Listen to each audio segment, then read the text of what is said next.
Alright. Now recording. Click back in. Continuing in Mad Max. The key was originally provided by WB Games when I reviewed it. New release. I don't remember exactly. Was that 2015, 2016? Or something like that. The game is older than I tend to think it.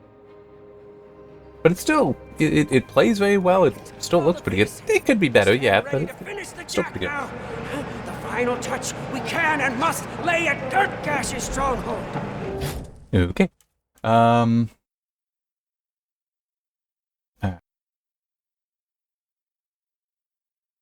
I'm just trying to think, how do I want to do this? At some point I really... That's... Alright, here's what I'll do. I'm gonna go through and pick up all the outposts I can. And I'll clean up things I go by. Oh, and actually, yeah, I can hear that too.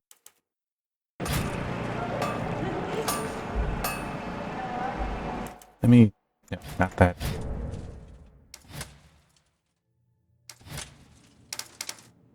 For the other car. I guess... Oh, yeah. It's just to make him happy. It's the mission and all. Yeah. I was just thinking, do I maybe want to grab the buggy instead? Because that way I could take care of minefields, but now for this much distance, this is better. Favor of the gods. You can always do a death run. The Crow Dazzle's not far. It's like I've got weapons with this, and also it can be repaired. The other can't. And actually, hang on, let me... I got my notes here. Okay, remember that one. Some of this stuff is kind of long.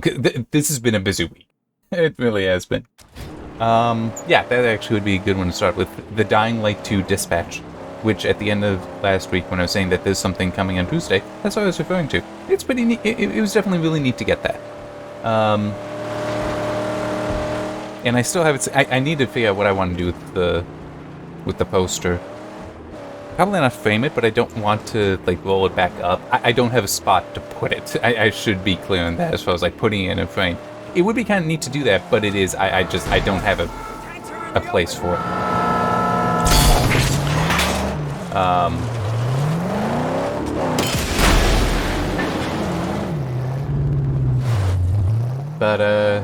Yeah, that was definitely neat to do. I don't know how much I want to do unboxings in the future though, and partly that's just okay. So to me, the scrap good. I'm golden on that thing. Oh, is it? Do your thing. There it is. Okay, it is E. Get him. To repair. I mean, just trying to do an unboxing. We don't really have a good setup for doing. But yeah, so they did announce the release date on Thursday, which for me is yesterday, because I record these on Fridays. December 7th.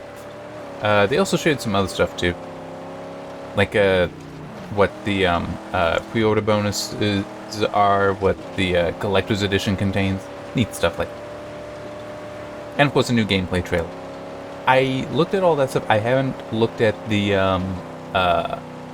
Dying to Know half-hour long video that they put out that, you know, gives additional information on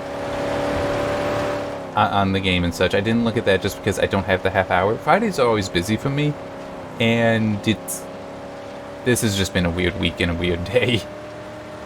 For one thing, I wake up in the middle of the night and the power's out.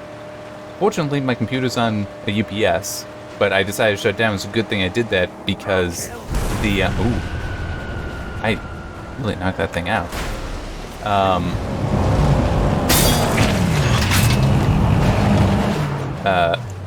It's a good thing I did that because it the power apparently was out for like from 1 o'clock to 1 a.m. to 4 a.m.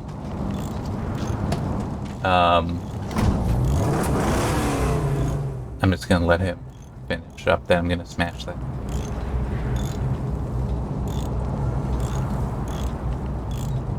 Alright. but also yesterday was, so yesterday, Thursday, that's when the Dying Light stream was from Techland. And I forgot. I forgot that was going to be Thursday. Sorry about that. I had also forgotten something else that was going to be that day, and that was going to be Thursday, but I got an email on that reminding me, because I was first told about it a while ago. The next at Acer event.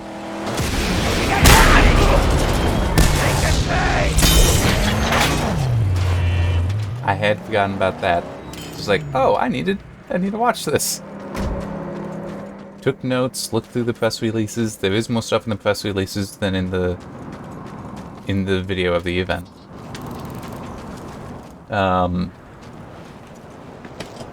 Some neat stuff there. And I need to remember, I want to... I do think it would be interesting to try to do laptop reviews at OCC, but I would have to ask if, before reaching out.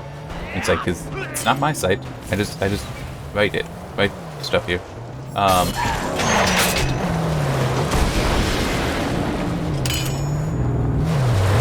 Yeah, much easier.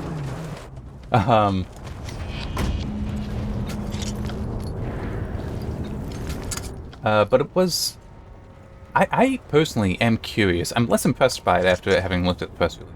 But I am curious about the Aspire Vero? Is that it? It sounds right. The one that they're using recycled plastic for the keycaps and the case. It's only 30% for the case is recycled plastic and 50% for the keycaps. That's why I'm not quite so impressed. But still, I would be interested in looking at it. It's also supposed to have greater repairability and upgradability, which they mentioned in the video, RAM and storage, which plenty of other laptops you can already do that with, so... But it might be a good start for things to come with Acer, because, I will admit, my personal opinion here, some of the stuff is just silly. Like, they have the R and the E flipped on the keyboard because it's, to remind people about, reduce, reuse, recycle. It's like, yes, those are very important, and it annoys the hell out of me that it seems like a lot of people forget about the first two. Like the recycle symbol, how it's got the 3 arrows there. I remember in school how they had those labels: reduce, reuse, recycle. Recycle was the third, was the last thing, and yet it definitely seems like a lot of people focus just on that, which is such a disservice, because realistically, that's the worst one to focus your attention on. It really is, because it is the most expensive. It is the hardest to do. It is not where the focus should be.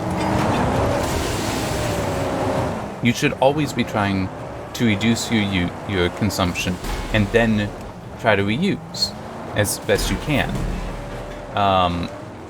So that would be like the whole upgradability and repairability stuff. That would be in reduce and reuse.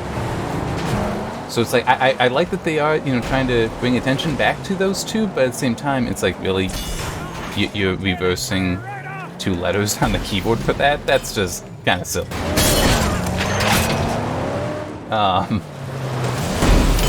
And I do also wonder why it is at the amount it is. That it's, 30% for the chassis. Recycling, especially for a plastic, also for alloys, can be very difficult. Because once you start mixing the materials, you're basically compromising what you have in the end.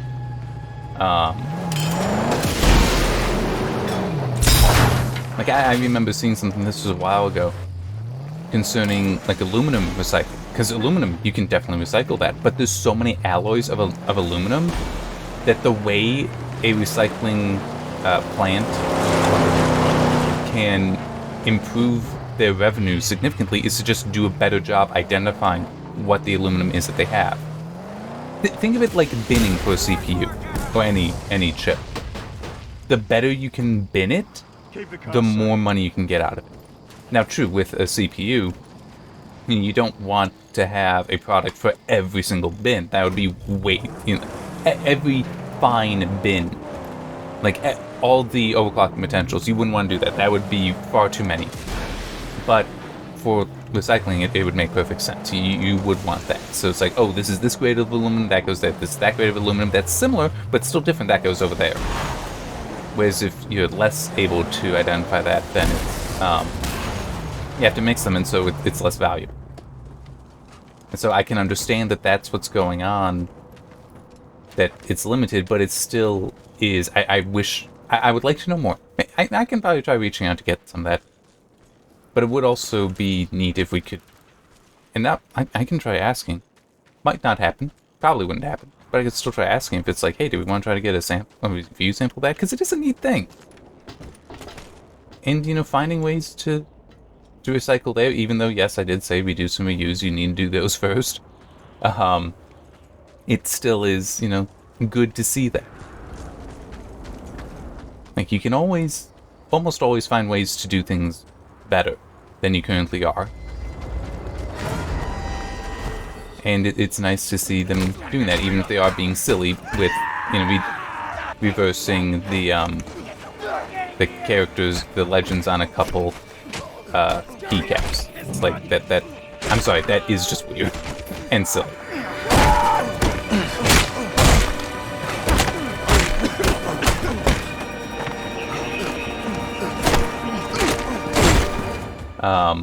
The other thing, though, that they showed off that was really neat is the spatial labs. That is a very clever implementation of the technology. So, what is it? Do you... Oh, how many of you remember the 3DS? Oh, wrong button. Well, no, right button, but I meant to... I didn't mean to hold it like that. Yeah, Nintendo's 3DS with its, crap. The sniper. With its lenticular display, and there's a slider on that so that you can,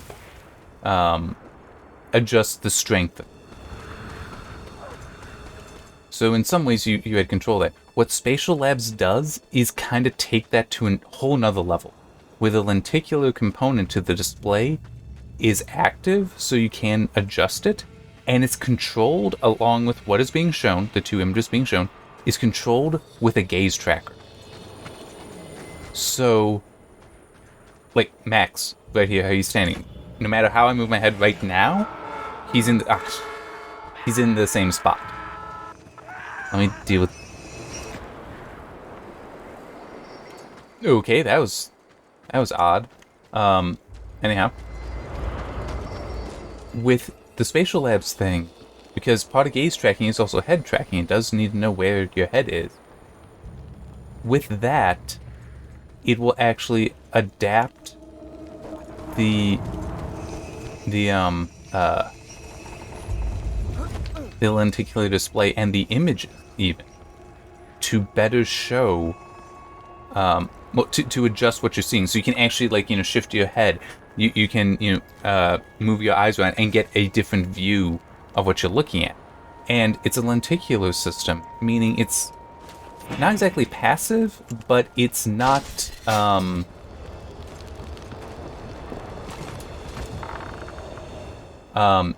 it doesn't require any external hardware like special glasses. So it is really cool in that regard. So I'm very interested in that technology and seeing what comes of it in the future. I am in no way the target for it, though. That's, you know, The ship. For From afar. like, They're not seaworthy. technically I'm a creator, not that kind of creator. It was also really cool, though, some of what they were showing off, where it's like you could be working in Blender, which if I were working in such a thing, it would be Blender just because it's free. It's not. I looked at Blender once years ago, though I have no idea how that UI works. Hey, if you know how to use Blender, or if you know how to use similar pieces of software, maybe it makes sense.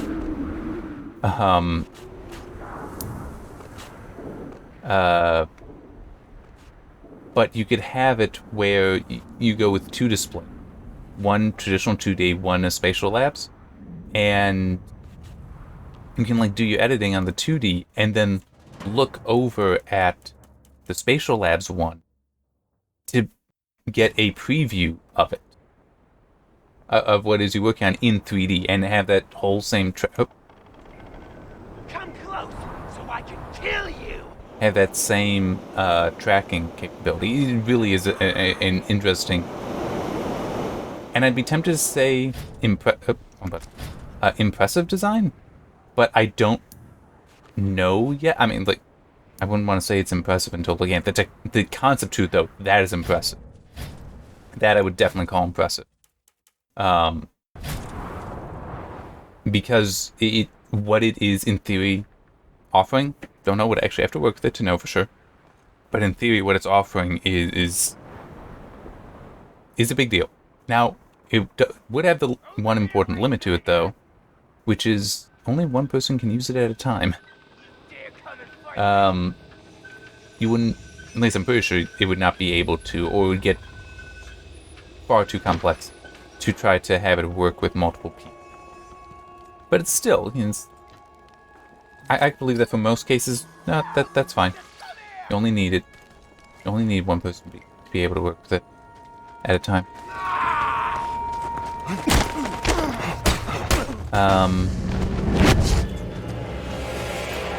Trying to think if there was anything else from that.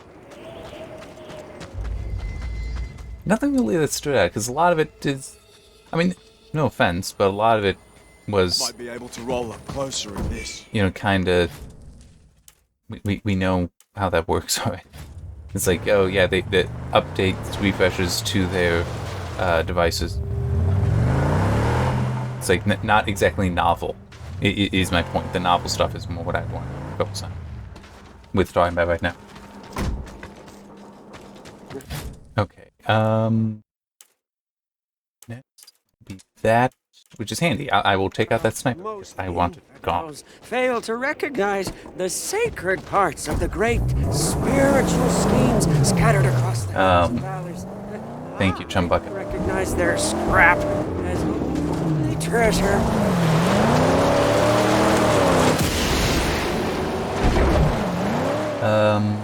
Okay, so what? Because I got some stuff in here. Hang on, let me fix up. But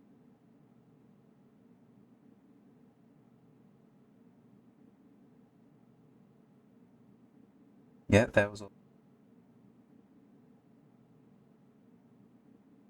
I'm just adding line breaks to the list so I can more easily see the stuff. So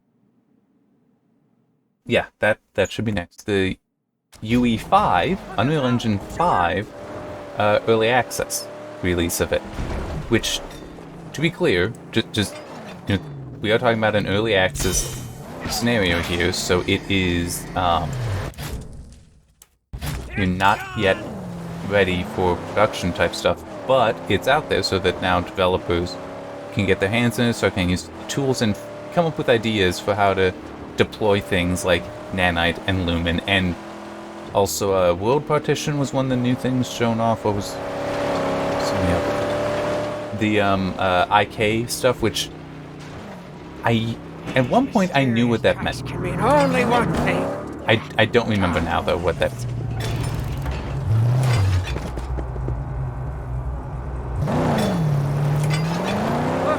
Well, I guess I will hear that.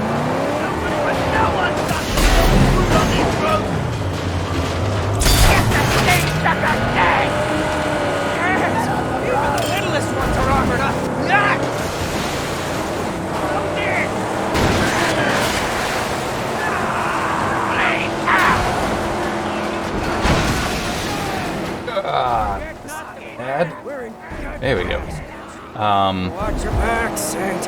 He's ruthless, same as Jade, but older and I'll let him talkie. He camps in a hulk lay down in the Great White. His clan were watermen, pirates, slavers. They say he foretells the rising of the seas against What can he offer? heavy plates of steel armor, grills, other life-saving defenses of it, especially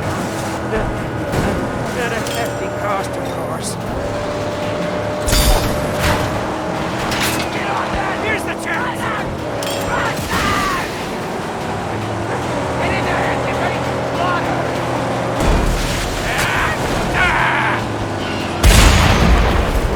We must pass the gauntlet of flames, lest we be crisped up! Come on. There we go. Our prestigious ornament!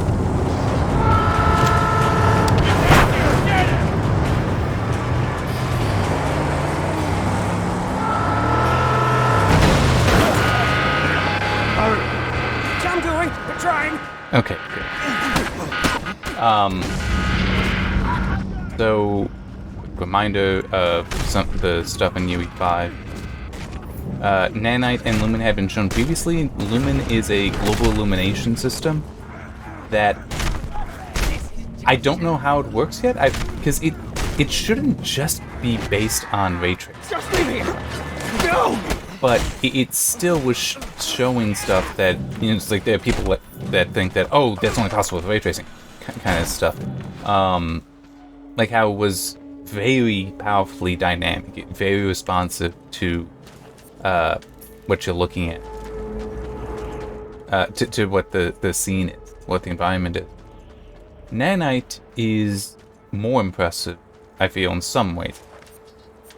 It, unfortunately, I don't have a full and proper understanding of how it works. But it seems to be along the lines of a system that allows the engine to manage how the number of polygons and such to meshes with a level of efficiency not previously seen.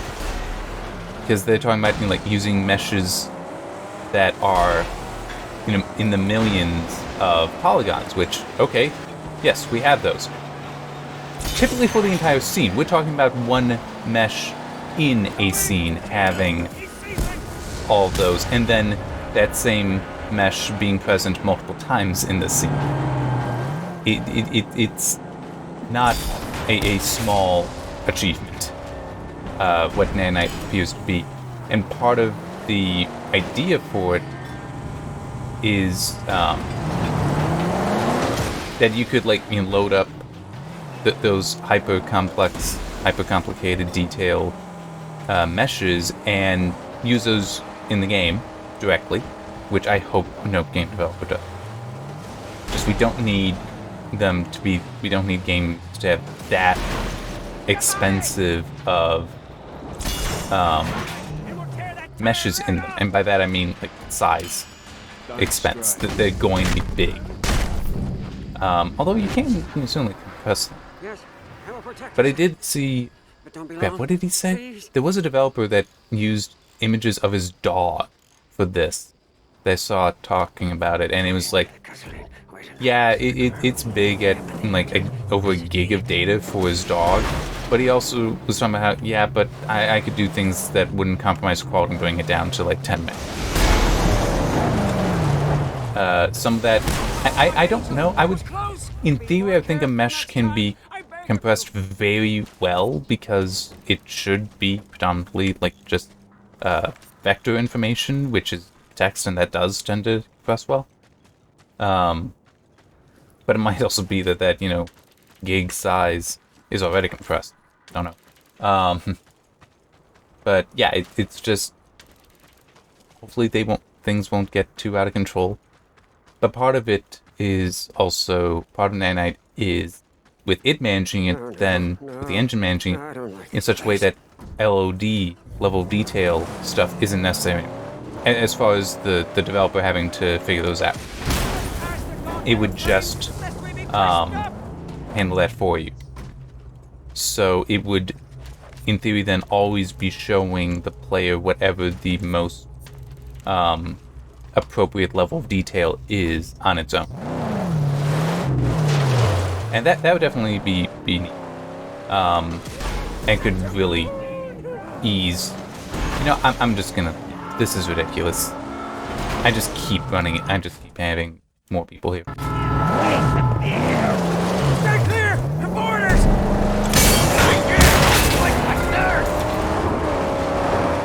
We're just gonna move on. Get in there!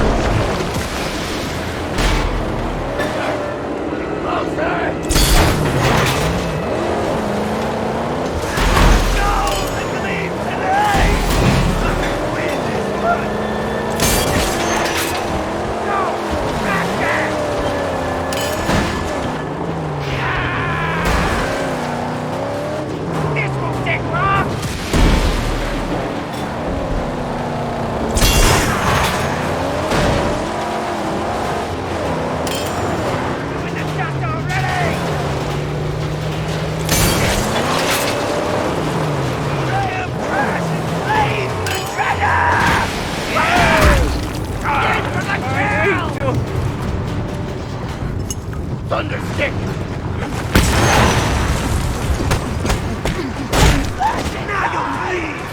Charlie, fix it, quick.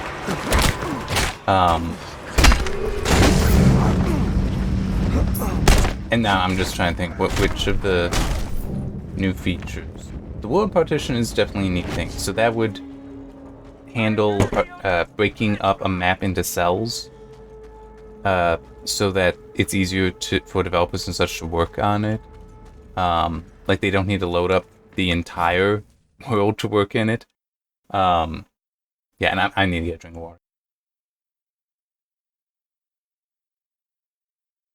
Oh, that's so much better. Okay. So yeah, it would load up. The developer would be able to just load up part of it. Also changed how assets on the map are, so that you don't have to worry so much about merging changes you're making with changes other people are making. Which, you know, definitely, you know, it would be a real pain if, you know, you're working on this thing, like the placement of that, and somebody else was working on the placement of this stuff, and you can't then merge those. Sweet? No.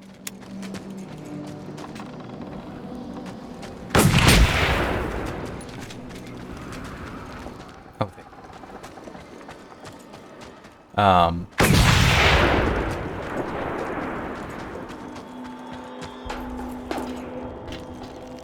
How do I get up? Or is it...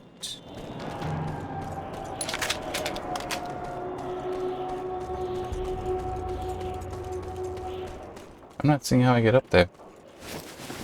No. That should be the column.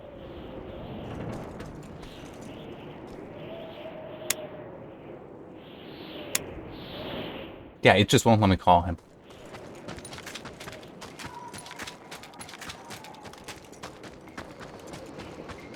I'm just gonna ignore the guy.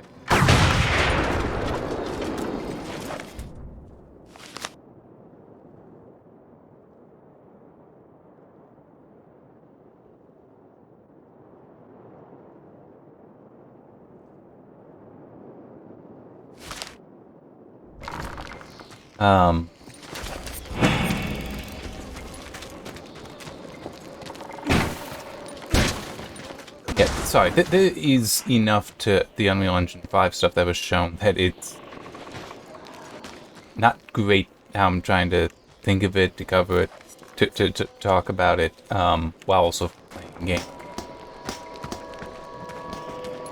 But yeah, it's definitely a lot of pretty neat and cool tech that they're showing off of that.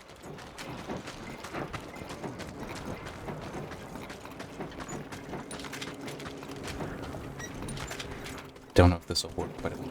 So try it.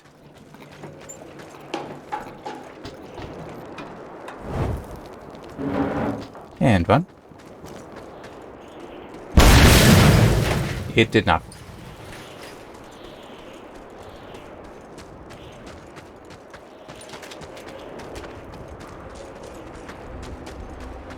There we go. Seriously? You spawned him in behind me where you wouldn't let me actually call. Here I am!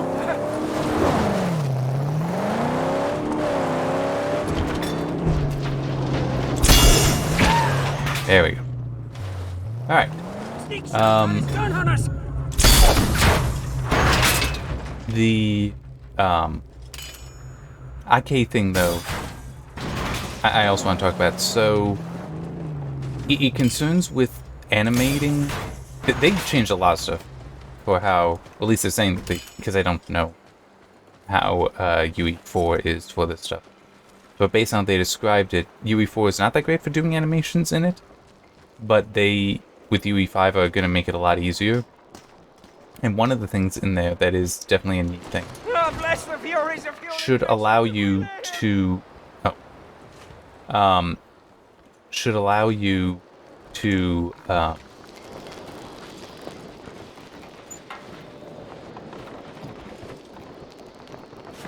okay, I can bring them. Yeah, would allow you to have it. Come on, like. Oh no, that's right.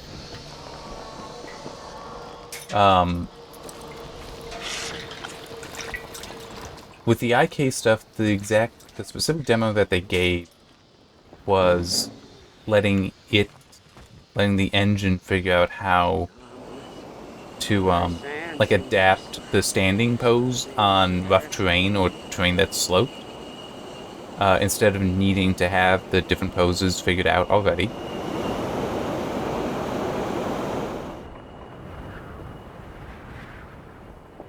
Damn, that's not high. It also would, well, what else they were showing that I think is still part of the IK stuff. No, there's also motion warp. Basically animation stuff so that you can have, like, one animation be adapted to work in multiple situations, multiple scenarios. So Empty. okay. It's just weird that it was suggesting that there was camp.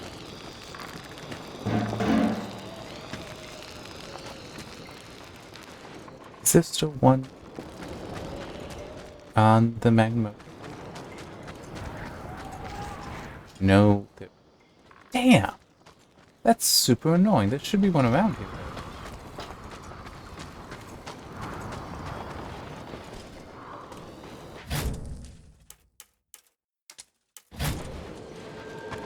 I might be able to go back there and find one. Oh, maybe there's... There might be one... Although I may have blown it. But yeah, so having the animations be able to adapt to fit the situation would definitely be a positive thing, because it would simplify a lot of things. You wouldn't need either rigid, limited poses or a whole bunch. Well, by rigid or limited poses, I mean having it where it doesn't quite look right. You know, it works, but it's not quite what it should be. Versus having an unbelievable number of poses and animations to cover every possible scenario. So having the engine be able to handle that for you, you still need to wire it up in there, but it would still be a significant improvement. You don't look like no war boy.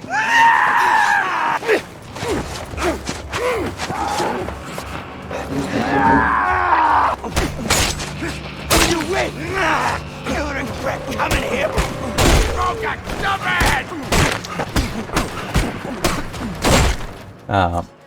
Oh yeah, there was also the data layer stuff It seems neat, but I don't fully understand it. The idea being that you can basically have layers, like image layers, in Photoshop, GIMP, whatever. But you can have that for the whole of a map, and you can toggle that on and off.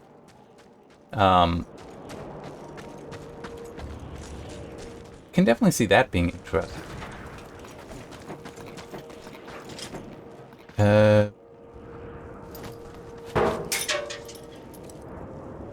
I'm not sure how useful it will be, because I would... partly because I would think that that's something that actually already... That just seems like how you'd want to design a map anyway. But if it's novel for UE5, that means at least UE4 and 3 didn't have it. I don't know about other engines like Unity or whatever. But it still is that I can see that definitely being a impressive, well, a useful tool, an impressive tool to have. I'm just thinking, the only thing coming to mind at this point now concerning the UE5 was just that it is to be launching early next year, I think? Early 2022?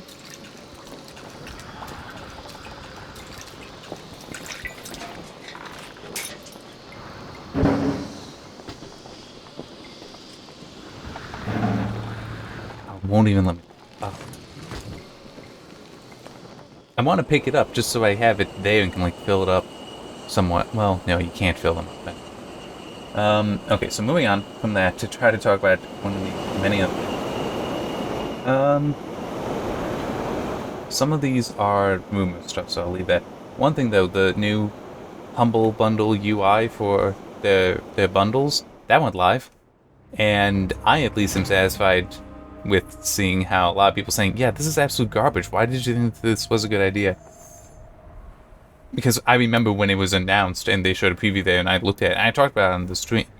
It's like, this is horrible. It is such a step backwards. It's going to make it harder to see the information that they're saying that they want to be easier to find, easier to see. And yeah, it's horrible. They really should not have done it. I mean, the decision to go to this UI, the decision that they did reverse to get rid of the sliders and therefore also the ability to manipulate, to control how much goes to charity and have all the money go to charity, it really does just almost scream that they have somebody there making decisions that should not be making decisions. And just somebody that I don't think necessarily understands what it is that they're trying to make these decisions about. Like, they don't have a grasp of UI design, and yet they're telling people this is how it should be. And then they may have, people that are competent UI designers there that would be like, no, this is horrible, but it's like, well, they're the monkey that has to do the work, not the person that makes the decision. Because you do have that in some place. Maybe that's the case at Humble Bundle, maybe it's not, but there are definitely places where that is exactly the situation. Where the people that know better are not the ones that listen. They're just the ones that implement. Because that's their job. But yeah, so hopefully that UI will be corrected, made better. Because, I mean, not to say that the previous UI was perfect, but you could get it presented the user with way more information in a far more efficient manner.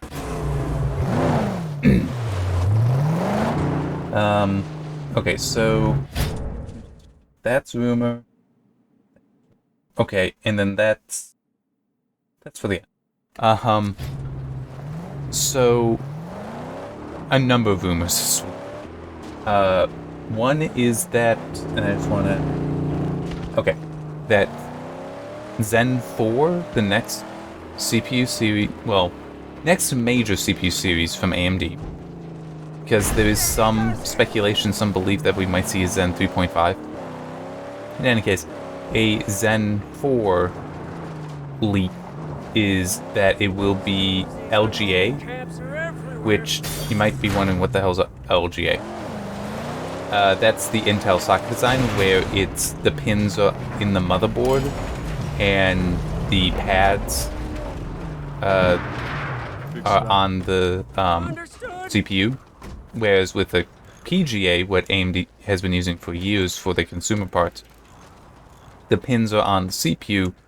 The motherboard has the leads that they connect to, and there are pros and cons to both. PGA is generally more robust in that the pins are stronger on the CPU, and the socket on the motherboard, I want to say, is also generally stronger as well. So you're less likely to have that fail, and by it just breaking, which is also advantageous because if you got to replace a motherboard because it broke like that's one hell of an inconvenience. True, a CPU breaking, if you would actually snap pins off and can't repair them yourself or are uncomfortable doing so, that's also a significant problem, but you don't have all these other things plugged into the CPU. But as some point out, the motherboards will be more expensive having the pins on them, just by the nature of LGA. But at the same time, though, they do allow for improved density. Because the pins can be the array on the motherboard can be much finer. Like I know because Threadripper, that's LGA. How the pins actually work there is they're not straight up; they're more like springs. Just triangular pieces of metal that are flexible and have some tension to them, so that they press against the CPU. Look, yonder. In case you're wondering, there is another kind of connection, but you won't see that come to. You wouldn't see that compete with PGA or LGA in these contexts. And that's BGA, ball grid array, or sometimes micro ball grid array. You see, because that's That darkened track. what is used. So, Saint, where are we That's headed? used like in laptops, and it can have a much higher pin density than LGA, but it's soldered into place, so that's why you wouldn't see it. For laptops, yes, some pre-built, yes, but not. Also, I think GPUs use BGA, but you wouldn't have it for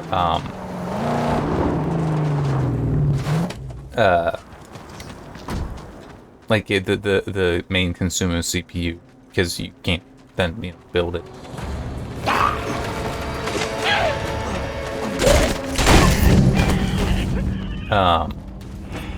Also part of the rumor is it would be DDR5, still PCIe 4, which realistically that's not a problem. I'm like, it's hard to saturate PCIe 3E. It's like it's apparently now possible, but for quite a while no, you wouldn't gonna be saturating that. So PCIe 4 is definitely not, because that doubles. Every generation doubles the previous. That's how they had that working out for a while. So it's, yeah, PCIe 5 we're not going to need for a while and consume. I also saw something that part of it was there could be a SKU that would have up to 170 watt TDP. That's a lot. Yeah, I mean that just is a lot. Although not for Intel. But it did seem like part of that rumor was that might be a special SKU. So it's not like that's a we're gonna see suddenly AMD drawing so much more power and putting out so much. Another thing that I saw, apparently, and I didn't look to find the source for it, but it was apparently part of some call that Dr. Lisa Su, the CEO and president, I think she's both, of AMD, did. Part of it was saying that, with chiplet stuff, that there is an interest and effort into eventually doing stacked dies. So 3D stacking, which is what Intel is saying that they're doing with their GPUs, where they will actually have dies placed on top of each other. Technically, we already have this from AMD in that HBM is stacked dies, but this would be more generic than just more generalized, I mean. So it wouldn't just be, DRAM on top of DRAM, but like GPU on top of CPU and memory also in there. There we go. And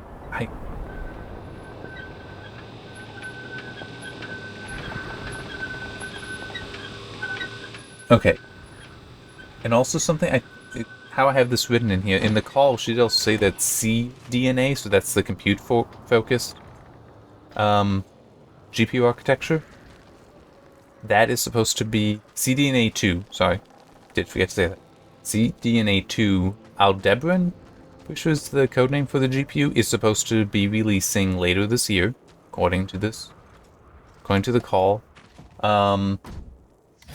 And I know that there's been speculation concerning whether it will be a multi-chiplet design or not. Don't know. It would make sense to see that in compute first, because there's going to be more compute tasks that won't be as sensitive to the latency of multiple dies. But it's also the active memory stuff that AMD had patented, and we saw that patent weeks ago now, shouldn't have too big an issue with latency. It would still be there, but it shouldn't be that bad. That was the active interposer, where the memory is basically the connection between the chips is the memory. It is a level of memory. And speaking of memory, another rumor concerning... I need to check. Strix Point, codename, a CPU codename Strix Point, would actually have an L4 system level cache for the CPU. A little bit more to it than that, though, than just that, because it would also be Shooter! Come on, brain, turn over. It wouldn't just be Zen 5 dies in it, because that's apparently what it's based on. It would also have Zen 4D dies as the little, in the big little, or little big, whichever way that goes. That kind of design. It would also be like that, but with this Zen 4D As you wish. as the little, and Zen 5 for the big. Scavengers. Murderers. This'll work.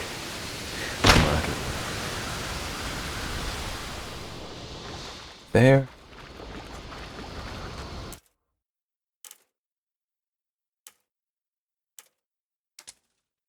Oh, and that's okay. Yeah. How long have I been going? Okay. Hopefully I don't get too distracted. But here's my plan then. I am going to...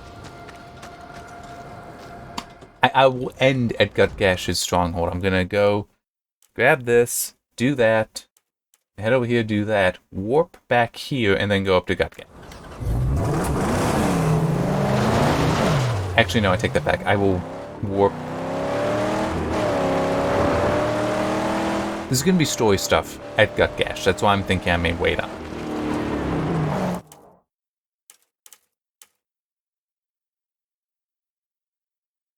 Nah, it's not that far away. I was thinking about going back and doing that, since it's right there and I'm already near it. But now, I'll be coming back to the air, sure. Or at least I can take the time to. Or at least it will not be very far away. But yeah, so that is an interesting idea. that we may see. It is only rumor, though.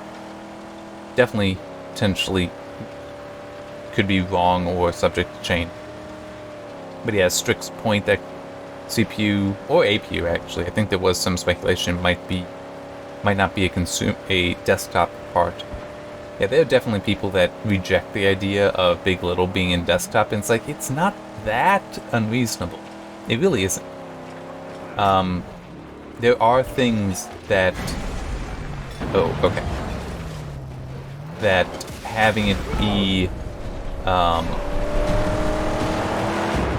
you run on more power-efficient cores would be fine. And it is also true, though, that you do run into the issue of space. But then it's also, if you're stacked... Yeah, that is true, actually. That would actually make a lot of sense. If you're going to a stacked design, you may want to go to Big Little. Because that way, you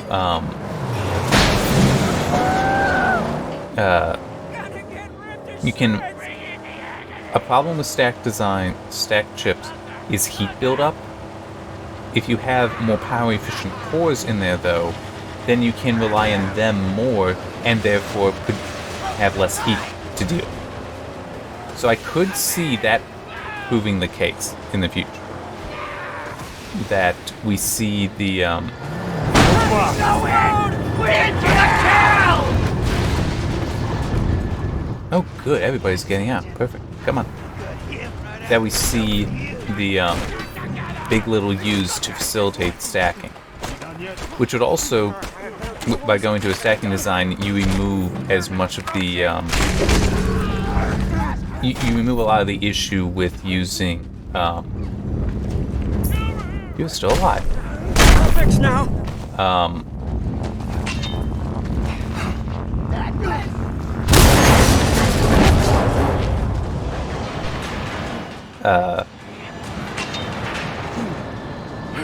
The issue of space on the die. Well, not on the die, but on the chip.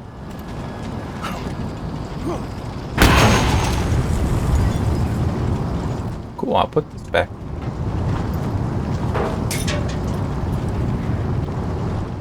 So it would make sense, is my point, to go to Big Little, and that's just something that just crossed my mind now. It's like, yeah, that actually would make a lot of sense as a way to get around the issue of heat.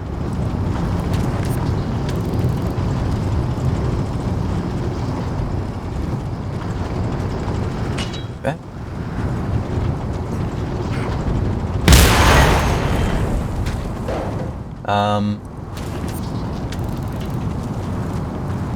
Well, true, I'm gonna be wrapping this up soon. Let me look. Yeah, it's just the last two things I got here. One is a rumor as well, though technically might be considered a leak, but still treat it as a rumor, as in there's no guarantee that it is accurate or will come to be. But supposedly Valve is working on a console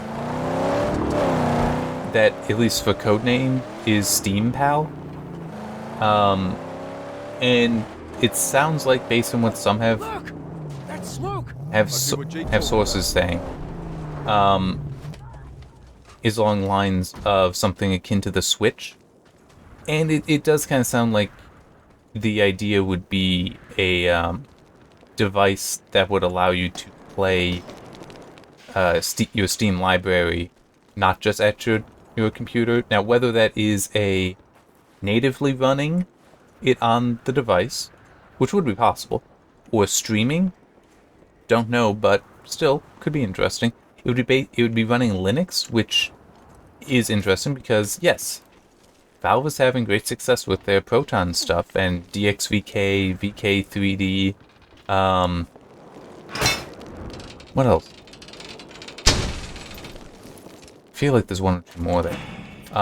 For getting things to work on, for getting Windows games to work on Linux, but it still is. That would be one hell of a statement of confidence to have a console running Linux doing all that. But then there's also true. Valve was at one point working on a Steam box, and yeah, they did put that there, and it didn't take off. But yeah, it'll be interesting to see what, if anything, comes of that rumor. Personally, I wouldn't mind a compact device like that to a degree. Just, it's not always the most comfortable position to be seated in my chair playing games. Sometimes I'd rather be somewhere else playing a game. So, yeah.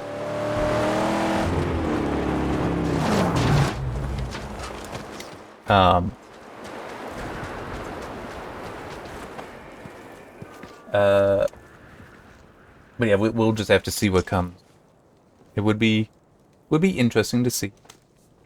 And in theory, part of the rumor was that basically the CPU being used in it, well, APU would be from AMD and would be related to, like, a cousin of what's in the Xbox Series X and PlayStation 5.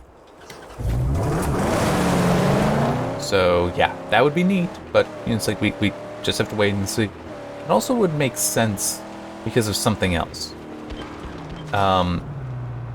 Something I'd seen a bit ago. That AMD now has licensed, now has Wi-Fi solutions. Which Intel actually does development in Wi-Fi, so like there's a reason why, like my Threadripper motherboard actually has an Intel network chip on it. So I'm running AMD and I'm running Intel at the same time on the same machine, because they're good at. Intel's been involved with that for a long time, and they are good at it. And it's also true for Wi-Fi. AMD hasn't been in there, but apparently they have purchased a bunch from, or at least are purchasing from. Oh, I don't remember where. Because it is just a licensed part, so they're buying it from somewhere else and then sticking the AMD logo on it, which is handy because it's a way to get around like FCC regulation, in that it's already been through the regulation, so you don't need to resubmit it or anything like that. So that is a positive thing for them. It's just in case, because if I said that people are like, oh, they're skirting regulations, like, no, they're just not developing it themselves and then having to go through the regulatory process again. They're just relying on somebody else that already specializes in this and already has had this part examined. So, yeah. There we go.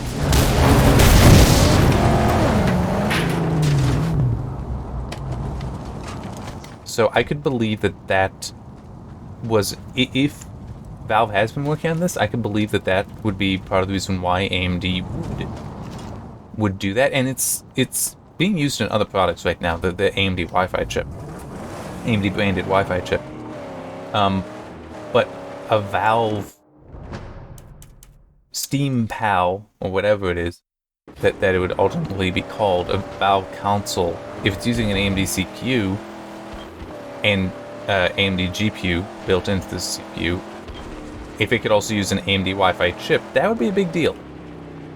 So I could believe that is the situation there. That would be part of the reason AMD may have decided, hey, we're going to start licensing these Wi-Fi chips as not just a way to compete with Intel, at least on paper.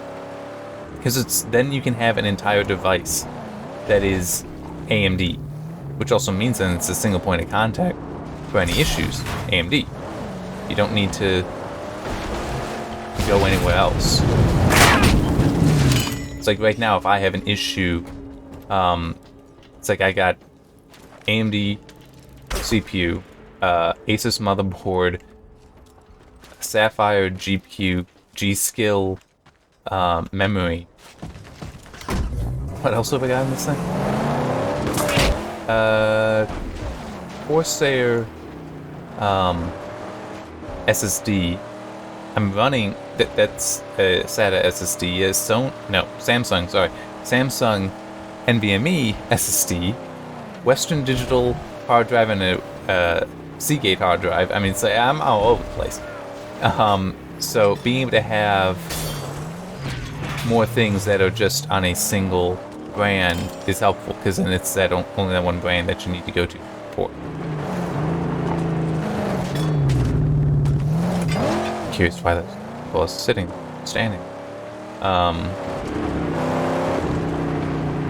Yeah, we'll just have to see. Part of the rumor is that it would be out later this year. And I also saw it supposedly targeting a $400 price. Which, depending, that's not too bad. Depending on what it is that it offers. Ooh, goody. I should.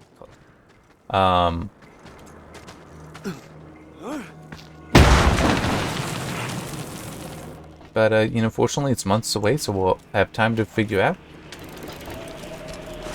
And also time to save up if you really want such a thing, assuming it is.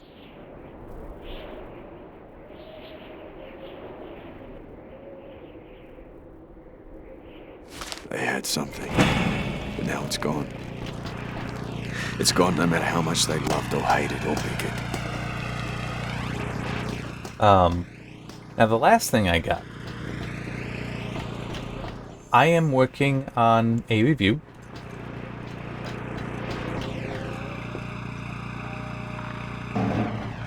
I can't talk about that one because I don't think I can. It's just the embargo for that one is completely not up yet. And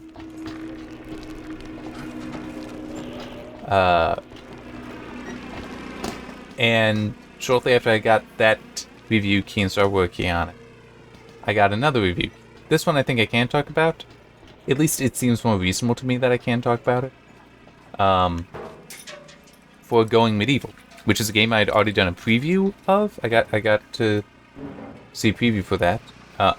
I got a key for a preview and did that a while ago.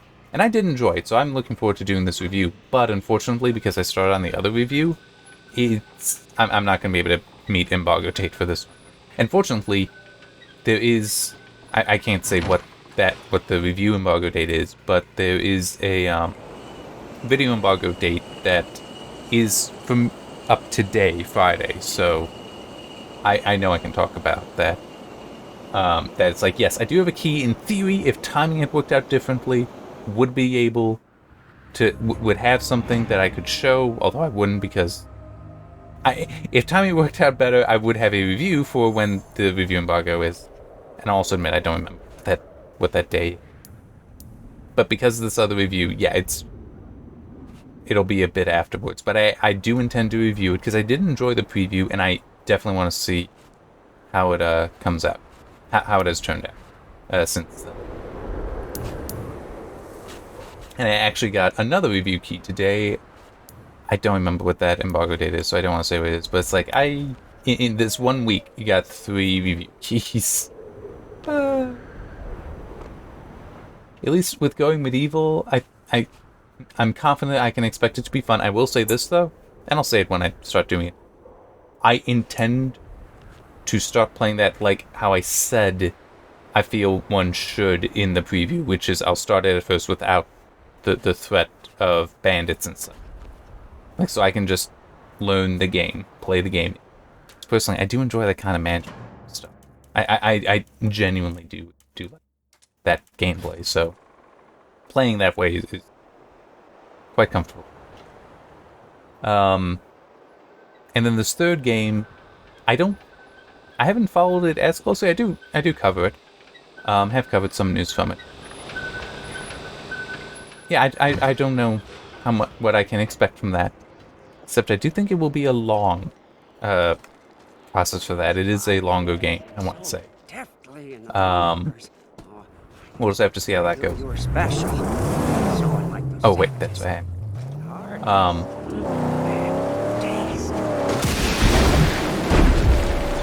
But that will be, especially because I can expect that to be a longer review. I'll definitely do Going Medieval after this one, then that one after Going Medieval, assuming nothing higher priority comes. suddenly I'm feeling very happy that Dying Light 2 is coming out in December.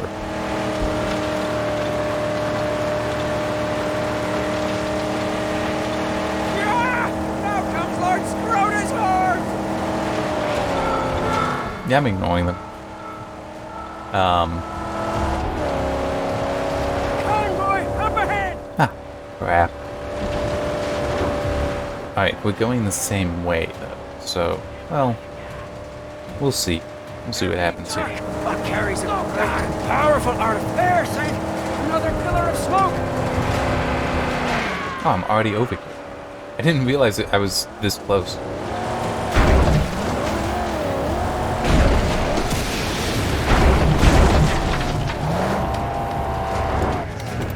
I see red! Fuel tanks exposed!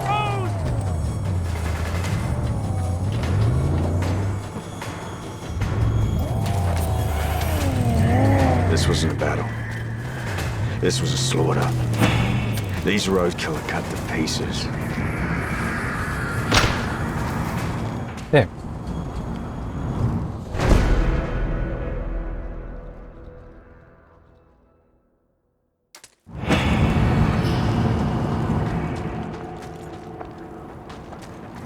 Where are they?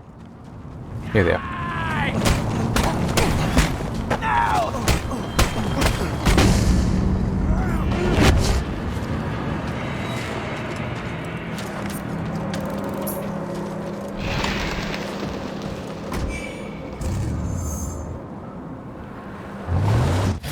Why not? I mean, it'll take me a little bit of time, but... Oh, okay. It's not giving me a path. I'm not on a path, so it doesn't know how to draw that. Now, there's something I would love to see in Unreal Engine 5, better pathing stuff. Better fire, I'd love to see too. There's a lot of things I would love to see. I'm just like, yeah, the nanite, the lumen, things like that. That's awesome and all, but get a better engine for figuring out. Well, yeah, better engine for figuring out the pathing on maps, so it isn't completely dependent on roads. That would be neat. What else? Yeah, better fluids, so like have fire look believable. Because I'm sorry, there's very, very few games where it actually looks that good. Oh yeah, I just remember another thing in Unreal Engine 5 that I do not understand the full significance of, but I do see how it would be cool. Meta sounds. So it's basically to make audio more data-driven, which also allows it to be more dynamic. So, yeah. And they were showing... They likened it to materials, which I don't follow quite so well, but visually what was shown made me think of, like Kismet in UE3, which I have no experience with, but I've seen some stuff with that, where you have the different functions and can draw lines connecting them for how things interact, and it's like that for sound, both for recorded samples and for synthesized sounds, so they can all combine together nicely. Yeah, definitely see how there's potential there for some interesting stuff. So I got that. I'm taken care of. I'm full up. We've been hustling back some bodies in that Thanks to you. I got some more for you to do. I know corpses are good for maggot farms. I'm basically dumb, but it's like, do I have something to talk to him about? No, I don't. Maybe after I talk with Gutgash.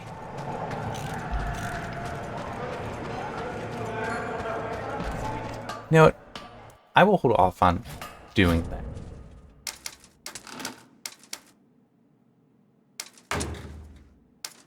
that. Let's get these upgrades in.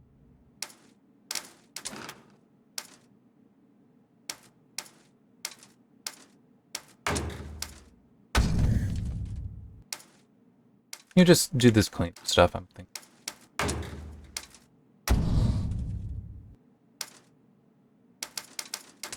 What all? Weaponry boost. Ah. Alright.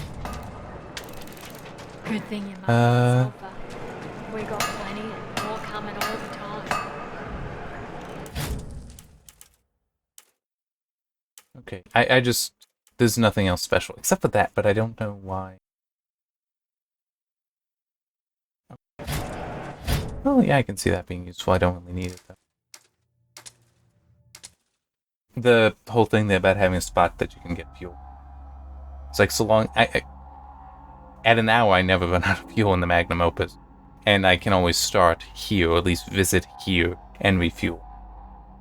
Because I have the stronghold. That will set up. Hour and 10 minutes, considering how much rambling and blathering I did about different things. Feel pretty good. Just trying to think if there's anything else. And nothing is really coming to mind. So yeah, I've got one review that I am working on. Going medieval review after that.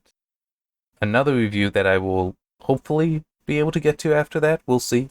I mean, it's just 3 reviews out is harder to predict my schedule and such. Yeah, I got nothing more. Nothing more's coming to mind. I'll just see you next time.